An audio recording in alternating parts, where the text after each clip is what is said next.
Gujarat Titans की शर्मनाक हार आई। टॉप टू में आरसीबी कर गई क्वालिफाई। चेन्नई सुपर किंग्स ने जाते जाते भी टेबल में मचा दी तबाही। जी हां, एक अहम मुकाबला हुआ गुजरात टाइटंस और चेन्नई सुपर किंग्स के बीच।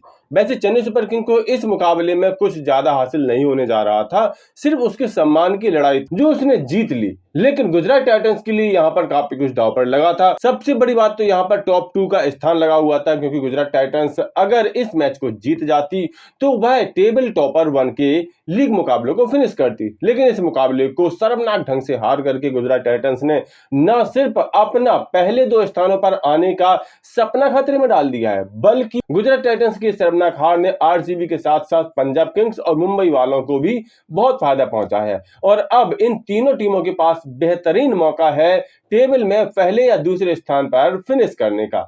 तो किस तरह से पहुंचा बाकी की तीनों टीमों को गुजरात टाइटंस की इस हार से फायदा, उस पर बात करने से पहले जरा हम इस मैच का हाल देख लेते हैं। इस मुकाबले में चेन्नई सुपर किंग ने पहले खेलते हुए 20 ओवर में 5 विकेट के नुकसान पर 230 रनों का विशाल का स्कोर खड़ा किया। तारीफ करनी पड़ेगी चेन्नई सुपर किंग के बल्लेबाजों की, जिनमें से हर एक बल्लेबाज ने शानदार योगदान दिया। ओपनर बल्लेबाजों में आयुष महात्रे और डोन कॉनवे ने शानदार शुरुआत दी और महज 3.4 ओवर में ही 44 रन जोड़ डाले। आयुष महात्रे ने 17 गेंदों का सामना किया और 200 के स्ट्राइक रेट के साथ 34 रन बनाए। वहीं डोन कॉनवे ने 35 गेंदों में अपना सीजन का दूसरा शतक पूरा किया। उन्होंने 35 गेंदों में 52 रन बनाए।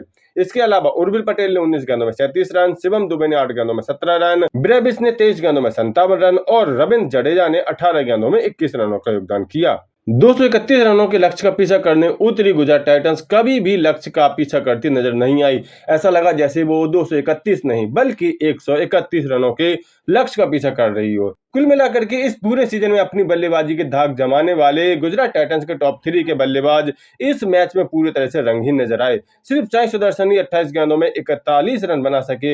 इसके अलावा कप्तान शुभमन गिल ने 9 गेंदों में 13 रन बनाए, तो जोस बटलर 7 गेंदों में मात्र 5 रन ही बना सके। और इस तरह से कुल मिलाकर के पूरी गुजरात टाइटंस 18.3 ओवर में 147 रनों पर ऑल आउट हो गई। और इस तरह से गुजरात को अपनी आखिरी लीग मुकाबले में 83 रनों की शर्मनाक हार झेलने पर मजबूर होना पड़ा। इस मुकाबले के बाद अगर हम पॉइंट टेबल देखें तो फिलहाल तो गुजरात टाइटंस 18 अंकों के साथ टेबल टॉपर बैठी नजर आती है, लेकिन कितनी देर तक टेबल की टॉपर बनी रहेगी इसकी कोई गारंटी नहीं है। गुजरात टाइटंस की अब सभी 14 मैच हो चुके हैं और वह सिर्फ 18 अंकों तक ही पहुंच सकी है। अब अगर हम पहले और दूसरे स्थानों की लड़ाई की बात करें तो अगला मुकाबला पंजाब किंग्स और मुंबई इंडियंस के बीच होगा। इनमें से जो भी टीम जीतेगी वो पहले या दूसरे स्थान पर आसानी से पहुंच जाएगी, जबकि अगर आरसीबी अपना आखिरी लीग मुकाबला लखनऊ को हरा देती है तो वो भी पहले या दूसरे स्थान पर ही फिनिश करेगी।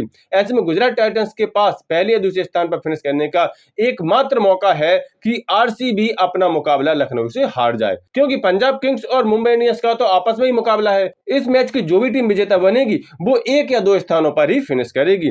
पंजाब किंग्स के 17 अंक है, अगर पंजाब किंग्स जीती तो 19 अंक हो जाएंगे और मुंबई इंडियंस जीती तो उसके 18 अंक हो जाएंगे। लेकिन चूंकि उसका नेट रन रेट सबसे ज्यादा है तो वह 1 या 2 स्थानों तक आसानी से पहुंच जाएगी। तो कुल मिलाकर गुजरात टाइटंस की इस शर्मनाक हार के बारे में आप लोगों की क्या राय है? आपके हिसाब से कौन सी वो 2 टीमें हैं जो कि इस गणित के हिसाब से पहले या दूसरे स्थान पर आ सकती हैं? अपनी राय कमेंट करके जरूर दें। साथ ही स्पोर्ट्स के सभी अपडेट्स के लिए सफलता नामा चैनल सब्सक्राइब जरूर कर लें।